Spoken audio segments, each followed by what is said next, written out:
povo de Deus, bom dia. Deus, na sua infinita misericórdia, tem dado a todos nós da sua graça, do seu favor e das suas bênçãos infinitas. Tem nos dado livramento de todo mal e tem nos dado a glória da vida eterna. E é muito bom saber que diante de toda a adversidade, de toda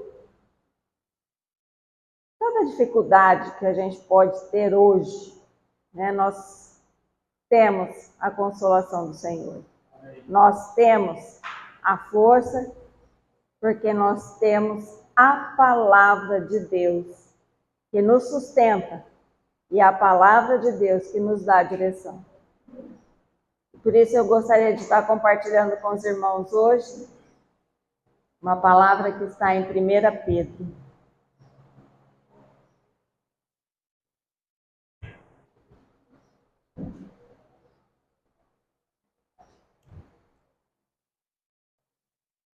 Primeira Pedro,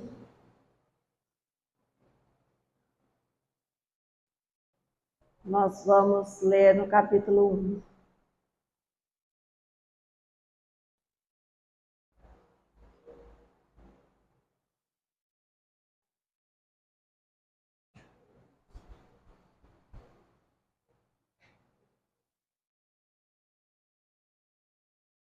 Amém?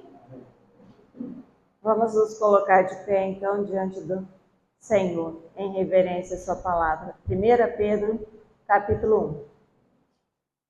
Nós vamos ler a partir do versículo 3.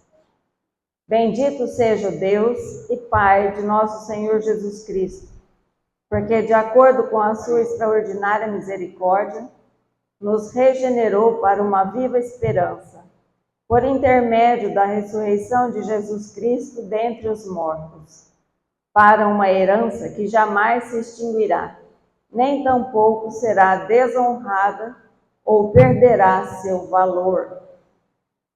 Herança preservada nos céus para vós, que sois protegidos pelo poder de Deus, por meio da fé, até a chegada da salvação, prestes a ser plenamente revelada no final dos tempos.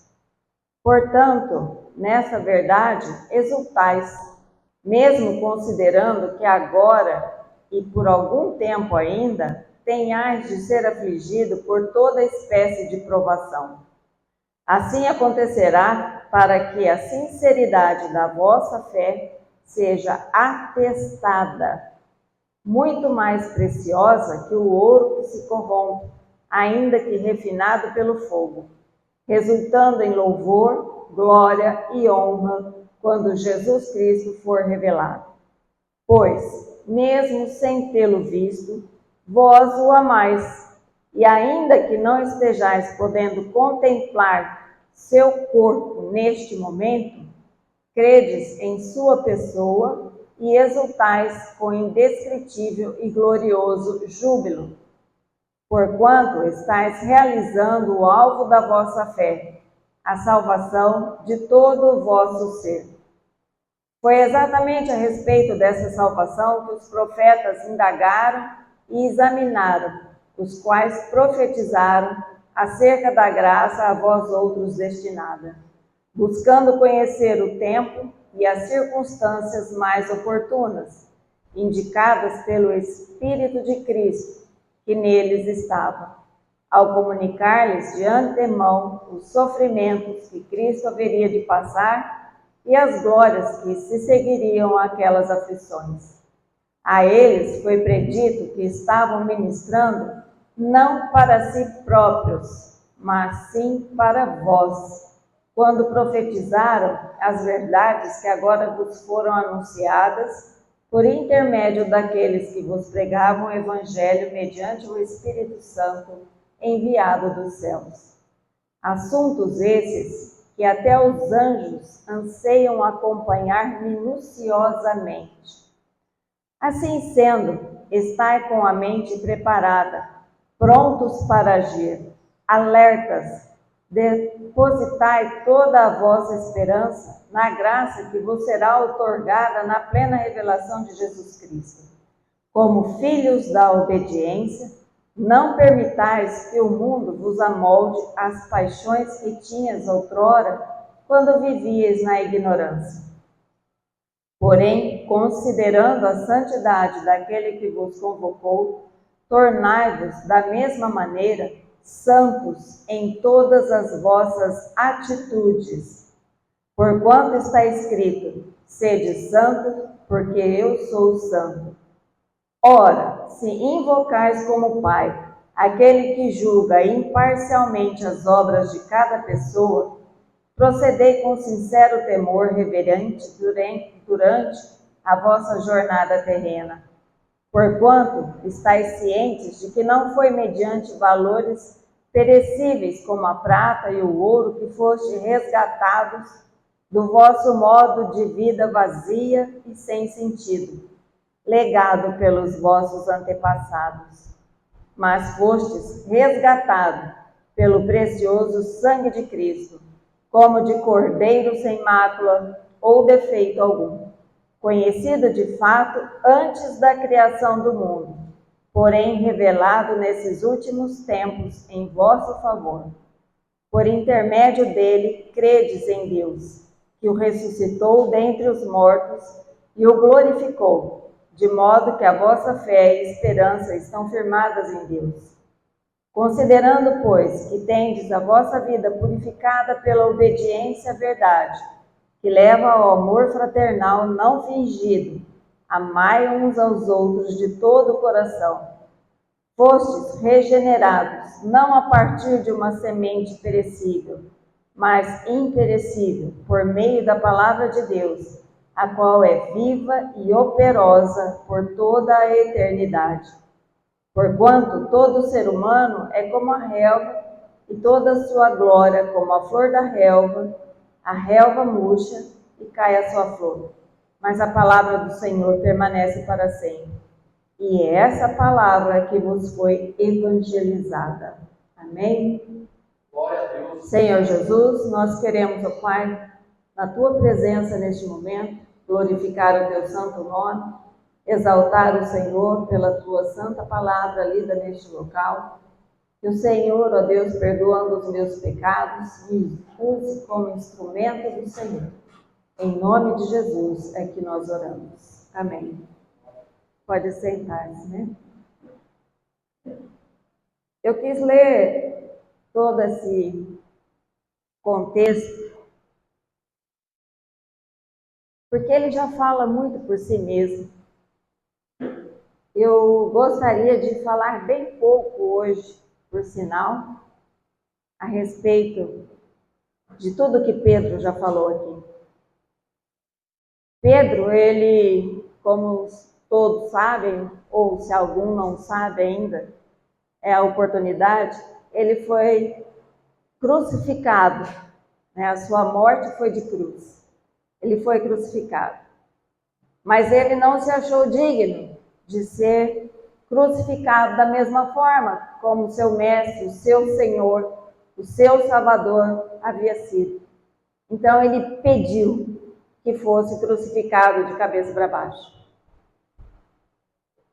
E essa foi a morte de Pedro. Pedro, que tinha, né, um temperamento explosivo, que já pulou para cortar fora a orelha do Malco, que falava pelos cotovelos, né? Tanto é que no Monte da Transfiguração já queria montar a tenda para todo mundo. Vamos passar o resto da nossa vida aqui. Pedro era uma figura muito interessante. Entristeceu-se quando Jesus perguntou a ele 3 vezes: tu me amas? Senhor, tu o sabes. Essa foi a sua resposta. Então ele tinha vários motivos para ser uma pessoa, né, de grandes obras. de grande revelação a nós. E ele, eu creio que nesse texto, deixou escrito tudo aquilo que nós precisamos saber e entender sobre o propósito de Deus para as nossas vidas. A salvação em Deus, a salvação através de Cristo que nos dá acesso a Deus, eu entendo que não é só para vivermos a eternidade longe do inferno. Para nós isso é muito, mas para Deus isso é pouco. Isso é muito pouco. O maior propósito de Deus na nossa salvação é conhecê-lo. Conhecê-lo e nos alegrarmos em saber quem Ele é. Em saber qual a vontade que Ele tem perfeita para cada um de nós. Ele escreveu nossas histórias, não foi?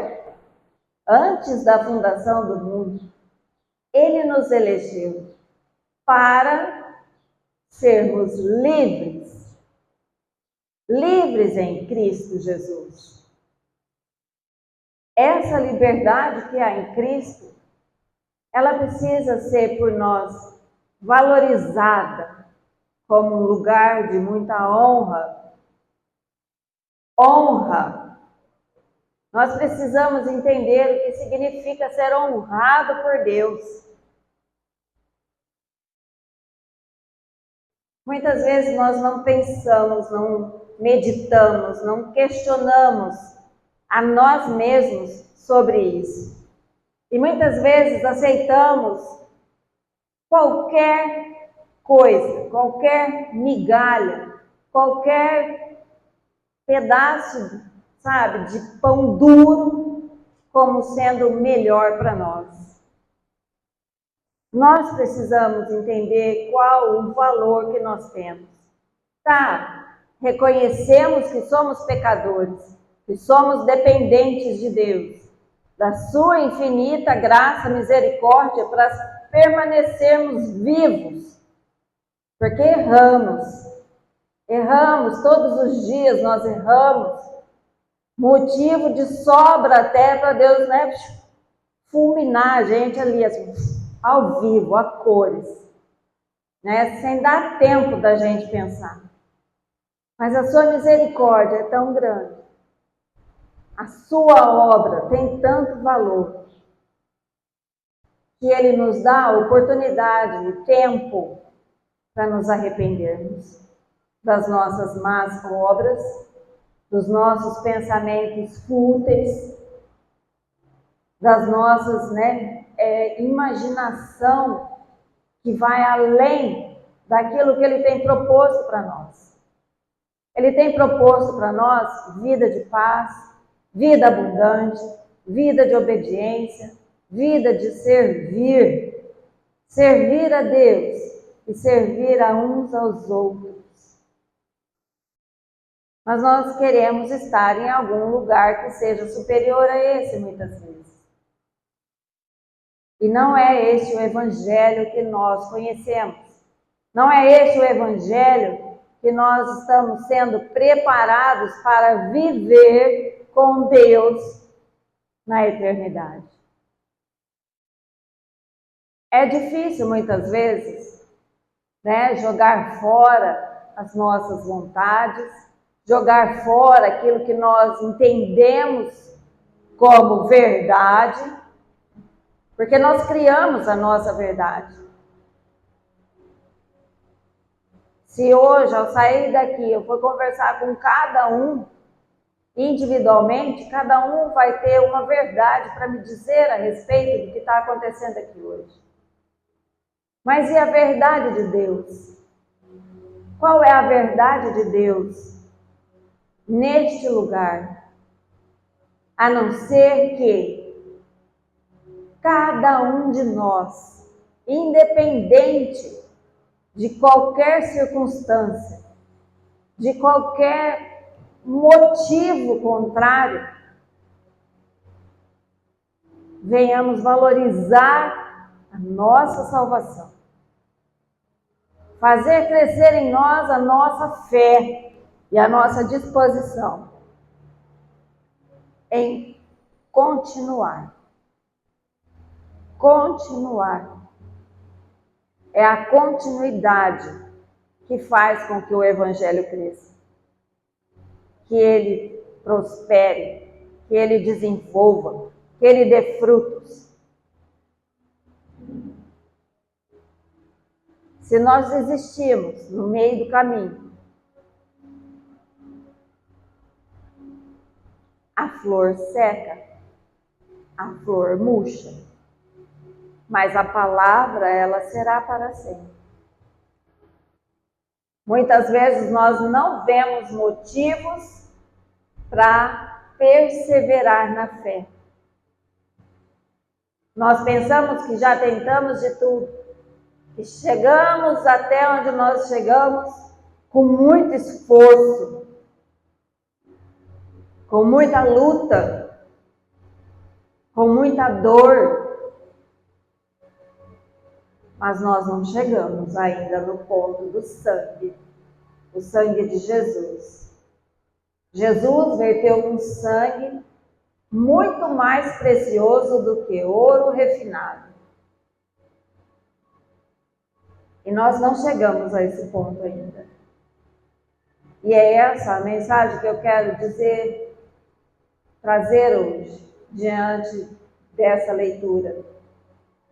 Leia lá depois na sua casa, continue meditando nessa palavra, porque é através desse sangue que nós podemos ser reconciliados com Deus. É através desse sangue que nós podemos hoje experimentar o gozo e a paz de Jesus. É através desse sangue que nós não vimos, mas nós cremos que a nossa esperança perdura. Profetas quiseram saber de quem eles estavam falando. Os anjos gostariam, estão atentos a todos os sinais para saber quem é esse glorioso. E muitas vezes nós estamos dispersos. Eu não vou nem dizer negligenciando, mas dispersos. Dispersos com atividades, dispersos com prazeres, dispersos. Eu não estou falando que a gente não pode viver, pelo amor de Deus, mas é a palavra de Deus que nos diz, viva todas as coisas hoje, como se não fosse. Ame, mas que o seu amor seja para a eternidade, seja para produzir frutos eternos. Se você é casado, casada, quer se casar, quer ter um filho, um compromisso, você pode tê-lo, pode fazê-lo, mas viva como se já não fosse. Viva como se já não estivesse. Viva como se já fosse hoje o reino de Deus. Viva o hoje, o seu melhor, faça o seu melhor, dê o seu melhor, entregue o seu melhor, porque é isso que ele vai ver e pesar quando nós estivermos lá. A nossa vida, ela tem valor somente para Deus. Claro, nós temos valor um para com os outros, que conhecemos o verdadeiro amor de Deus. Se você diz que ama alguém que não está sentado aqui ainda, traga essa pessoa. Traga essa pessoa. Às vezes nós entendemos, na nossa mente, que ainda é guiada pelas ideias anteriores à nossa própria salvação, Quando essa pessoa quiser, ela vem. Ela já é grande, ela sabe o caminho. Mas nós nunca pensamos que pode não dar tempo. Então nós temos que pegar pela mão dessas pessoas e trazê-las. Porque é a palavra que diz que a fé vem pelo ouvir, e ouvir a palavra de Deus. Onde eu vou ouvir a palavra de Deus, se não for na casa de Deus? Na casa do vizinho? Na esquina? Na cadeira sentada lá na porta? Não, é na casa de Deus que vem o ouvir a palavra de Deus. Na internet eu escuto, irmã, na televisão eu escuto. Falou bem, escuto, mas eu não ouço. Eu escuto, mas eu estou pensando no almoço que tem que fazer, na criança que está tomando banho, no marido que está saindo para trabalhar. Eu estou pensando em um monte de coisas ao mesmo tempo em que estou escutando aquilo ali. Final das contas, aproveitei bem pouco, porque eu não tenho o derramar do Espírito Santo. Eu não tenho o Espírito Santo tocando o meu coração e a minha mente, como aqui dentro da casa de Deus. Aqui Pedro nos alerta, né? Cingir a tua mente. O que é cingir a tua mente? Vamos entender o que é cingir primeiro, né? Cingir é segurar o cinto. Então assim nós devemos fazer. Segurar os pensamentos maus que vêm sobre nós. Os pensamentos vãos, os pensamentos nulos, os pensamentos que não acrescentam nada. Devemos pensar naquilo que edifica a nossa vida. Meditar na palavra de Deus é o que pode realmente nos fortalecer. Fortalecer as nossas emoções, fortalecer o nosso espírito, fortalecer a nossa fé, o nosso amor, a tal ponto de pegar cada um pela mão, pela sua mão, e trazer junto de si para a casa do Senhor. Muitos não querem acreditar que nós estamos muito perto do Senhor Jesus voltar. Muitos querem acreditar que ainda tem mais 50 anos, 100, 200 anos pela frente. Muitos querem acreditar nisso. Talvez não seja errado, só o Senhor sabe. Ele pode mudar as estações, Ele pode mudar o tempo, Ele pode mudar tudo. Não sou eu que estou colocando data e nem especificando o tempo e a hora que Ele vai voltar. Seria muita pretensão minha. Mas nós precisamos estar atentos. Atentos, muito atentos, como Pedro fala aqui. Atentos aos sinais, atentos àquilo que está sendo colocado, né, como limitação para os cristãos. Isso inclui nós, inclui a minha vida. Eu ouvi o... Como é que ele chama? Esqueci o nome dele. Como é que ele chama? Cabelinho branco. Que faz, né? Esqueci o nome dele. Quem me ajuda? Me ajuda aí, como é que chama do cabelinho branco lá? Que tira sarro no casamento? Isso, Cláudio Duarte. Valeu, obrigada. Ele falou, hoje eu estou aqui, em cima, feliz, passando para vocês uma mensagem. Creio que muitos vão aproveitar, muitos não. Mas eu estou pronto para ser preso, para ser oferecido como sacrifício. E vocês? E isso mexeu muito comigo. Muitos têm uma visão assim um pouco distorcida sobre a vida dos pastores, a vida dos obreiros, a vida daqueles que estão, né, servindo a Deus de alguma forma, seja no louvor. Tem uma ideia, uma visão às vezes distorcida. Porém, nós sabemos que quanto mais é dado, mais é cobrado. Quanto mais é dado, mais é cobrado. E normalmente começa por aqui, né? De cima do altar, a prova do amor a Deus. E é como Pedro diz aqui, né? Lá no versículo 6, né?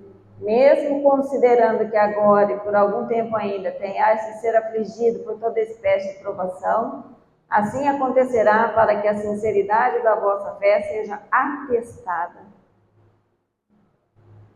Assim eu oro para que todos aqui tenham cuidado, zelo, anelo, todo tipo de cuidado com a própria salvação e a salvação daqueles que você diz que você ama. Muitas vezes nós deixamos a vontade. O Senhor vai tocar. É fácil deixar a nossa responsabilidade para outro, na mão do outro, na vontade do outro. A nossa responsabilidade é trazer aqueles que nós amamos junto conosco. Era isso que eu gostaria de compartilhar com vocês hoje. Amém? Glória a Deus.